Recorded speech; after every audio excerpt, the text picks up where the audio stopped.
Hello guys, and welcome to another Wargame Red Dragon video. And yes, ships are in. Naval Warfare has now been introduced into the open beta, and this is one of the Naval Warfare maps. It has a land-based area and a sea-based area. The sea-based area has 3 islands. They used to be regions, but they've taken the regions away now, so you can't capture these islands to get more points, and that was to make the naval, just to nerf the naval warfare a little bit, to make it a little bit less dominant on these maps. And they've also increased the amount it takes to bring in the ships, especially the larger ships, hugely, so that ships can't really be spammed too much at the beginning of the game unless a player puts basically all of his resources into the ships. This map is called I can't remember. It's Another D-Day in Paradise. That's it. So I've got my Marine Deck, in which you get more ships and more aircraft.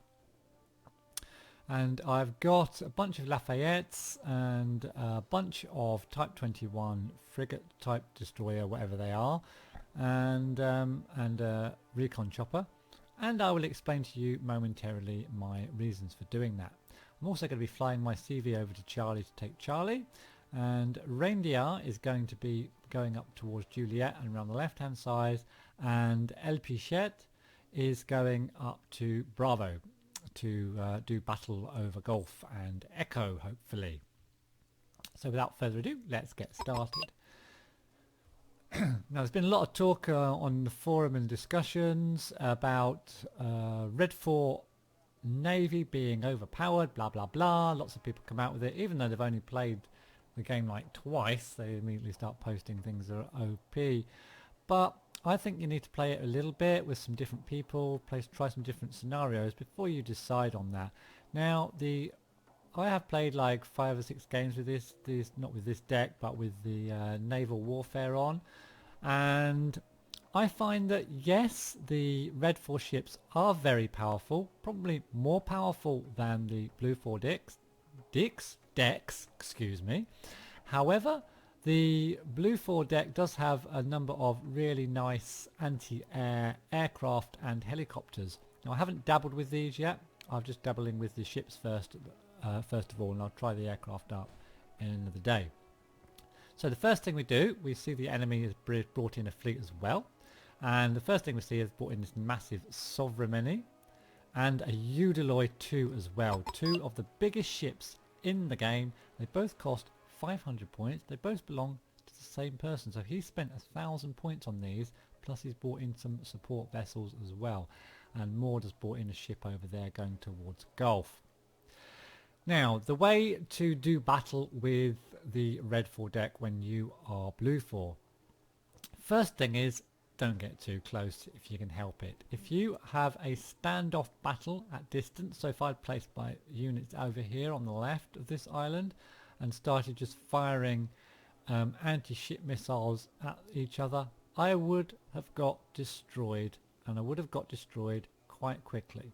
The main reasons: they've got better range, they've got more powerful missiles, they do more AP damage than my ships, and they've got both a Eudeloy 2 and a Sovereign, which have both got really nice. If I just quickly show you this thing, the stat down on the bottom there, CIWS, close in weapons system. You can see it's exceptional in the Eudeloy, which means they stand a very good chance of shooting down your rockets when your rockets go towards their ships and towards ships that are nearby them as well. It will defend those ships with its CIWS as well. So what I decide to do is pretty much position my fleet to the south of this island. So his choices are then, I'll just speed it up a little bit, his choices then, either he can steam down here, in which he is in close range, or he can steam through here or around here, or he can split his force up with some coming down there and some coming down there. Not advisable, because once you split your forces, they're much easier to attack. Ships work much better in fleets. Now, he's not a bad player. He realises what's happening. He's sat back there. He's got everything pointed in the right direction with his better armament to the front. Now, if you have a look at my ships, The Lafayette's quite nice. They've got these 68 TR bow guns which shoot at 40 rounds per minute, and they've got 7,000 meter ship-to-ship missiles that do 60 AP power. The Type 21s, I've got a bow gun as well, pretty similar, although I only do 24 rounds per minute, and a ship-to-ship missile, 4 of them, 6,125 with an AP power of 60. Now if you look at the Redfor ships, if you look at, for example, the Sovereign, and you can see the difference, 9,450 meters and an AP power of 120 with its ship-to-ship missiles and a good bow gun as well. Udaloy, pretty similar. Jianghu's not too shabby either, with a good range and an AP power of 80 with their ship-to-ship missiles. And the Najin, and that's not too shabby either. The nice support ship with these Termit with an AP power of 140. So you might say I'm completely outgunned, and indeed I am if I move out into open water, so I've got to stay hidden, which is what I do. Now I also bring up these 4 rocket artillery and decide to hassle the enemy with my rocket artillery to make him do something, and also he spent all these points on his ships, so if he doesn't do something with them, he's going to get a bit frustrated, and his friends on his team, who are by the way being pressured all the time by my team, who are doing a fantastic job on the land, to actually do something. I'm sure they're just shouting at him now. So I do fire off my artillery, and in response to that, to his credit, he responds quite quickly and micros his fleet forward very quickly indeed. So I'm now kind of preparing myself, because it looks like he's made the decision to move forward and perhaps to engage my fleet with his fleet. We just warned Reindeer that here his LCU might get attacked. I think he's trying to take it up this river here. And he does manage to get that and just micro it back. One important thing is, of course, that ships don't go backwards, they turn around, so just be careful when you're disengaging ships from battle or moving ships around and they're close to enemy, that your side armour is not as good as your front and rear armour, and you will expose your side armour to the enemy when you're trying to turn around. Now I just try to manipulate my ships a little bit. It's quite difficult, so they're so big, but I'm trying to get everything pointed in the right direction. They do move forward here. They're trying to keep as much distance as they can between me and them, so they can keep their advantage, but they are now closed and it's time to attack. And attack I do. They bring in a Fabio. Not the best things to bring in. They're not going to hit anything. Standard aircraft aren't brilliant against ships at all, and generally they get shot down and wasted. You need the specialised aircraft. Take down one of their 160 point ships there. I am going to lose ships here. My Lafayette is very panicked and not doing too well. Bring forward my other Lafayettes, just trying to get everything forward. I need to micro that one at the back forward a little bit to get it into the action. They have carefully positioned their Udaloy and Sovereign near the back, so they're using their CIWS to deflect all the missiles and shooting with both the Udaloy and the Sovereign and these front ships as well, which is screening the Udaloy and the Sovereign. So they are taking a bit of a pounding. I'm taking a bit of a pounding. It just depends who's going to last the longest here as to the outcome. Again, they're sending in the wrong types of aircraft. I don't think that's the same guy who has the fleet that I'm engaging. I think that's one of the other players, in fact.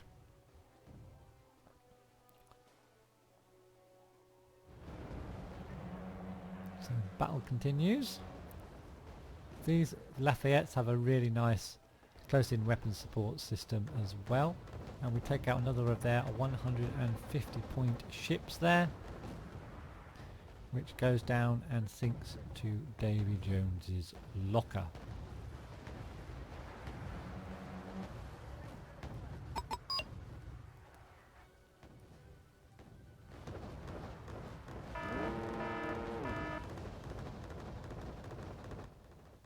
What I do decide to do is bring in some more ships, and I bring in 3 Oliver Hazard Perrys. Nice ship-to-ship missiles, and I'll show you them quickly. They've actually got, I think it's 16. Yeah, 16 ship-to-ship missiles with a decent range and an AP power of 80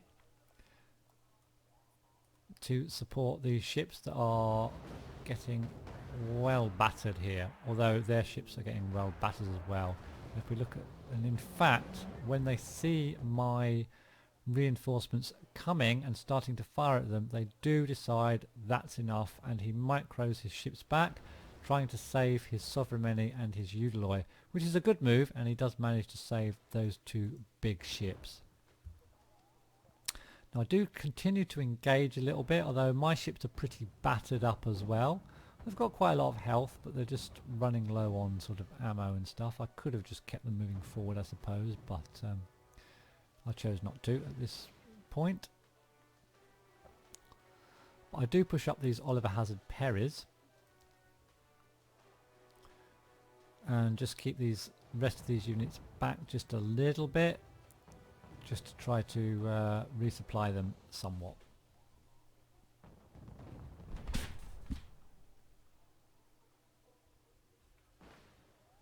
So the Oliver Hazard Perrys move forward to engage the enemy.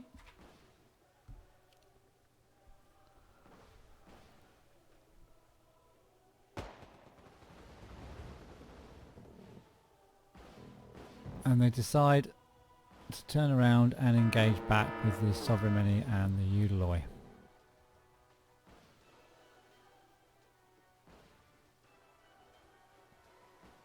In the meantime, we've managed to push up all the way up to this river on the left. It's Reindeer, and basically El Pichet has got sort of a holding pattern here in Bravo as well.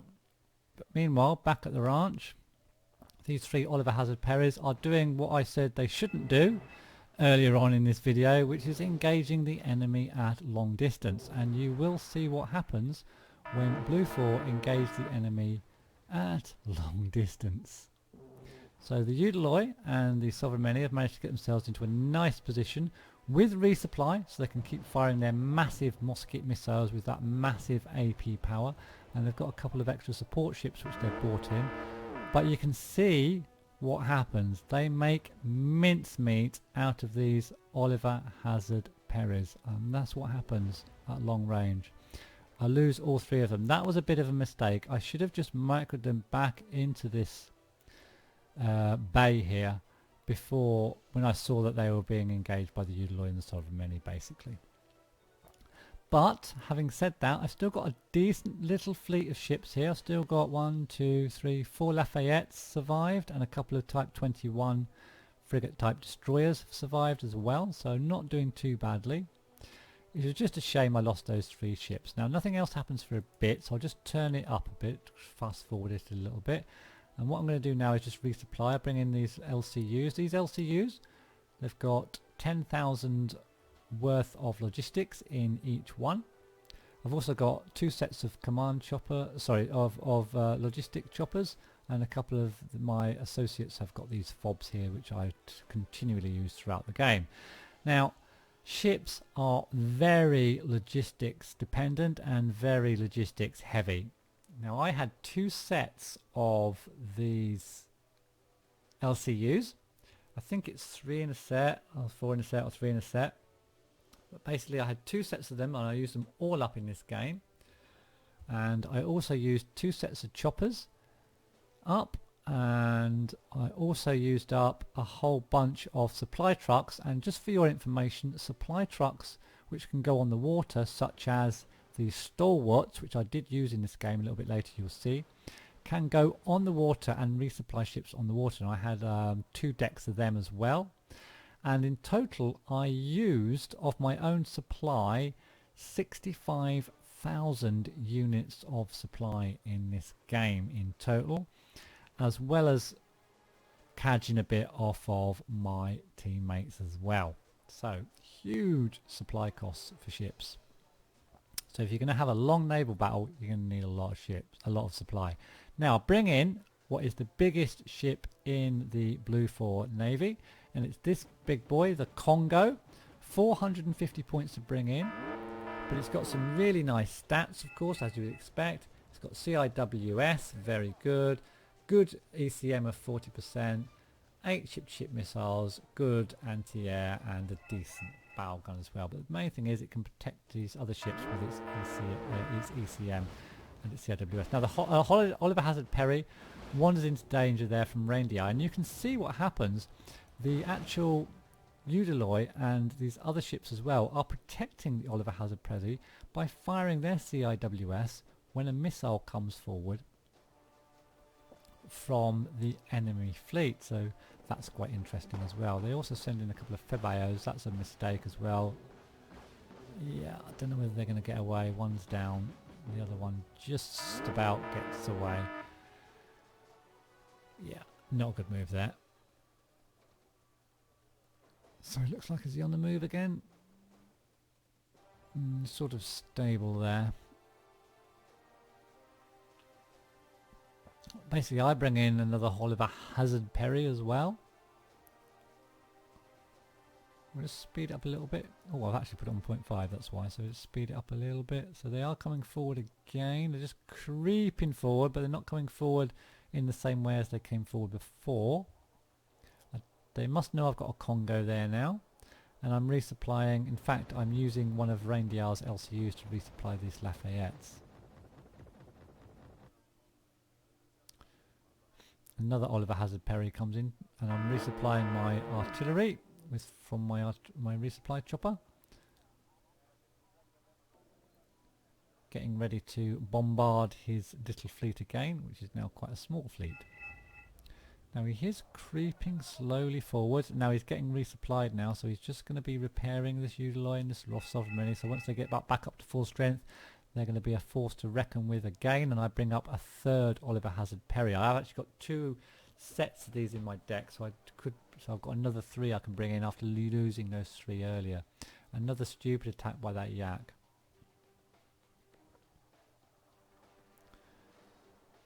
So my fleet not looking too shabby at all now, with these reinforcements coming in, and he starts to move in.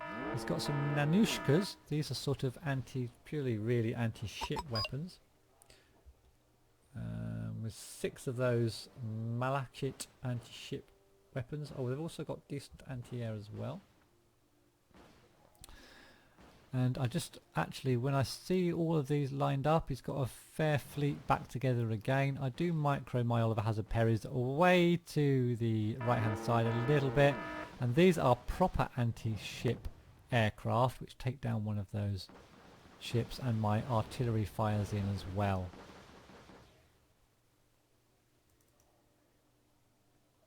So I don't make the same mistake twice with these Oliver Hazard Perrys. I do micro them to the side so that this Udaloy and the Sovereign Marine don't take them out.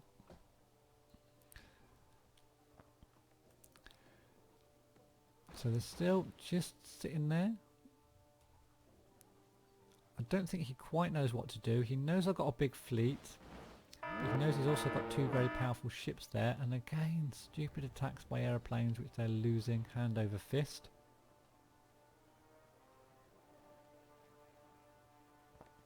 I'll just speed it up a tad for a second. Meanwhile, we're holding the line at this river, it seems. Shame we can't get Gulf, but I think hopefully LP Shed will make a move at some point. And now he makes another move down the same channel as he made the move before. And we're going to have another battle. Now this time I'm actually in better shape than I was before. I've got 3 Oliver Hazard Perrys here with their nice ship-to-ship missiles. I've still got my 4 Lafayettes here. All start firing with bow guns as well, I expect, yes. And I've got my Congo here, which can provide close-in weapon support when they're firing their missiles, and it's protected by these 2 Type 21 destroyer type frigate ships here. So this Sovereign Marine is right in the firing line this time, and it's going to take a pounding, believe me. So it's doing its best to try to protect itself with its close-in weapon system, and it's actually side on as well, so it's its weak armour exposed. It pretty much sends everything forward now. He hasn't really got much of a choice. He can't really get this Sovereign Marine out. It's completely engaged. All my ships are in. It's pretty much all in at this stage.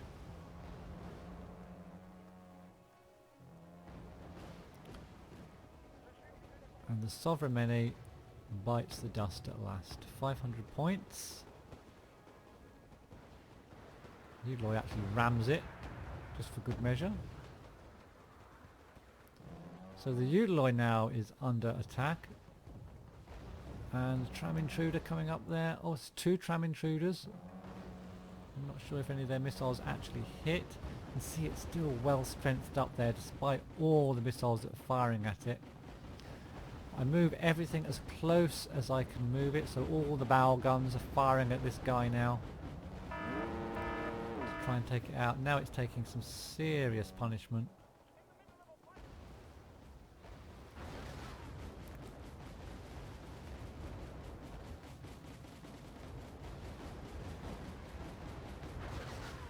Oh, and there it goes. Destroyed. So another 500 points. And that's the end of that fleet. Now I do spot this Luda, so I just push forward, see if I can get this Luda. And I send a Hatsuyuki, which is another type of ship, up on the right hand side.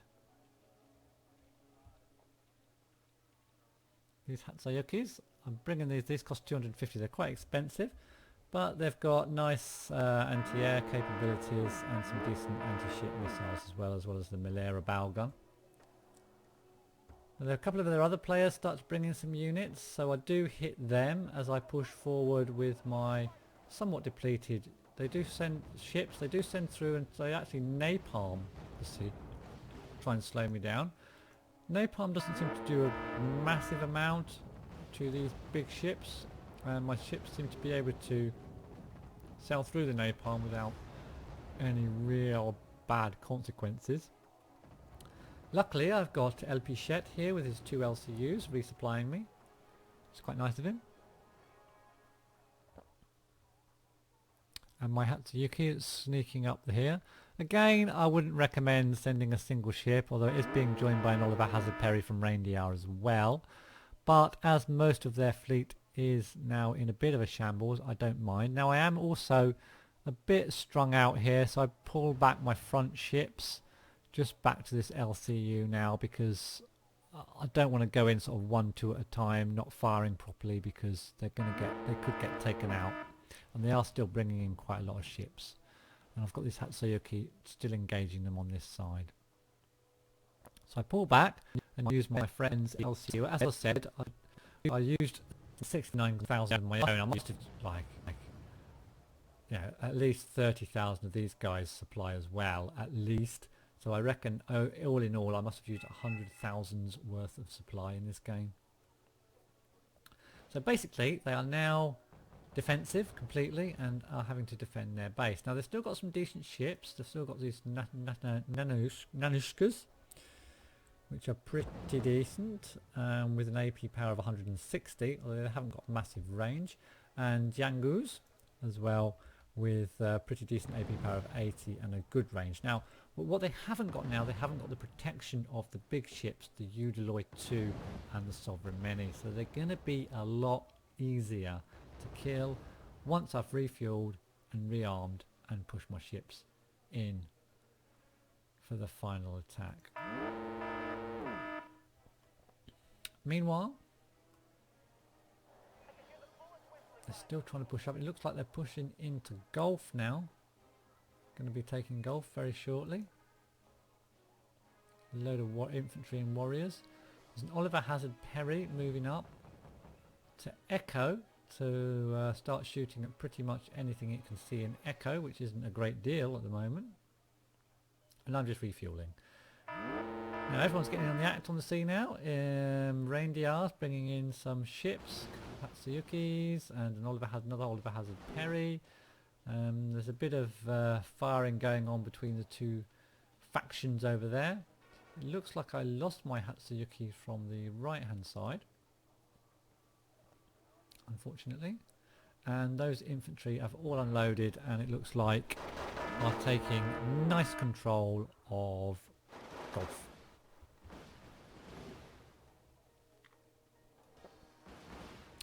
So there's these Alvin Stewarts I mentioned earlier. The Alvin Stewarts that are amphibious and can go on water will go all the way up to your ships, and they will in fact resupply your ships. I know it looks a bit odd seeing them resupplying, but that's all I had left at this stage, so I had to use them pretty much. Although I don't think they should be in quite such deep water with these big ships. I've never seen that in reality or even in a war film. But in Wargame Red Dragon anything's possible. So my teammates are engaging the enemy.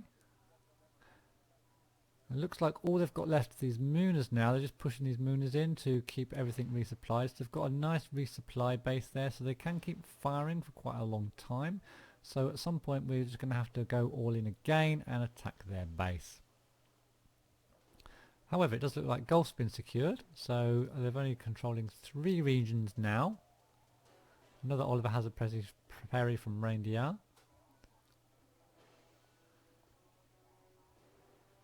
I'll put my Stalwart and my Vab on there. I think I did note they had some enemy, but I think I got rid of them a long time ago. So you can see there's Mooners and LCUs empty, scattered around the place. I do bring forward my artillery as well, and bring in some more artillery into the trees here to try and get into range for a shot before we move in. So the idea is just to artillery them and stun them a little bit, getting all my empty supply trucks out of the way. I mean, you can see I've used all that supply, and there's still like a lot of these are sort of on half health and stuff. So and my Congos, it's good to see my Congo at full health. Oh, there's the enemy there. So there was one in there which gets taken out.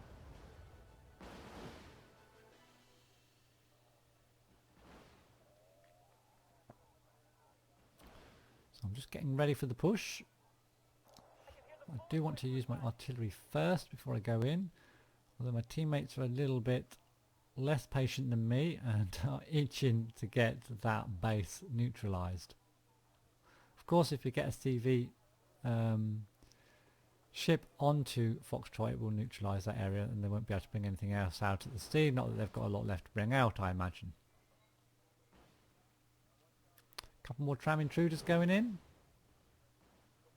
getting their missiles off and actually taking out whatever that was.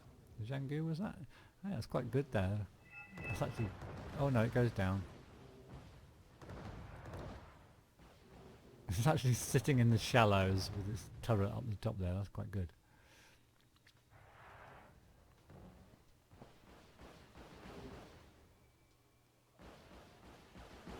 So I have actually moved forward some of my ships to engage. I just need to fire my artillery.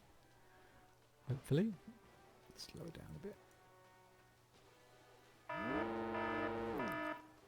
Reindeer is impatient to get this done really quickly.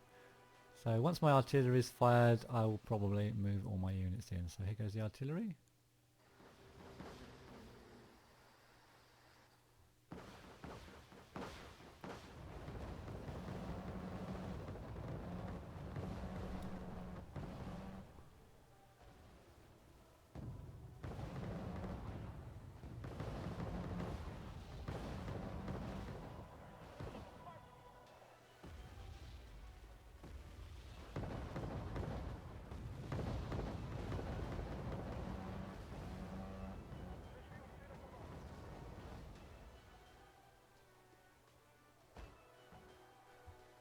And now we move in.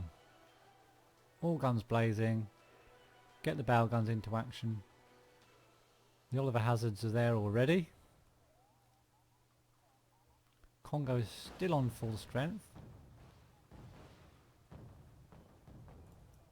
can see how many aircraft it's had flown at them. It's actually used all 96 of its Block 2 missiles up.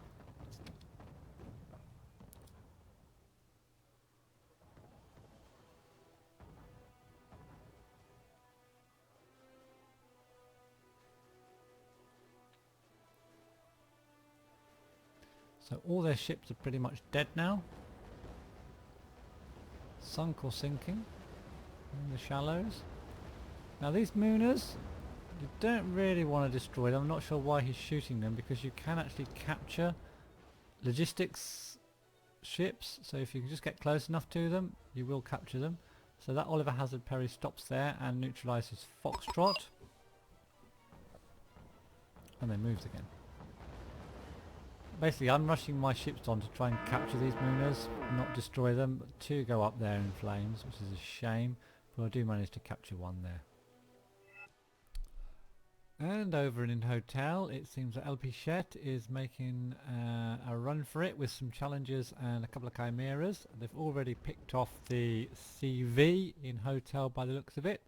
So all they've got now is a CV in Echo, which looks like there's a bit of an assault going on into Echo as well by Reindeer. Looks like they found the CV over there. There's Aslav PC.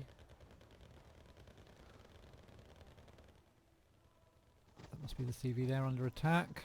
Little armoured CV.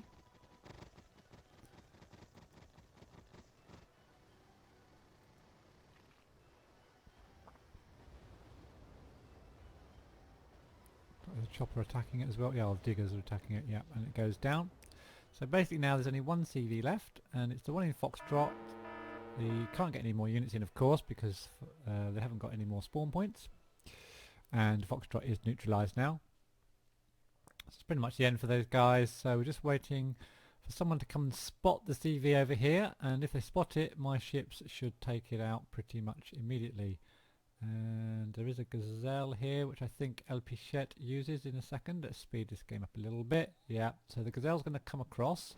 Hopefully there's nothing here that will take this Gazelle out. I mean, it's got a lot of units in there anyway. There's a BTR sitting here.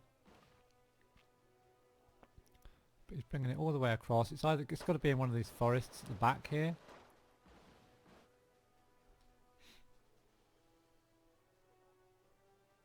So there's a Voodoo there, just clearing out any anti-air.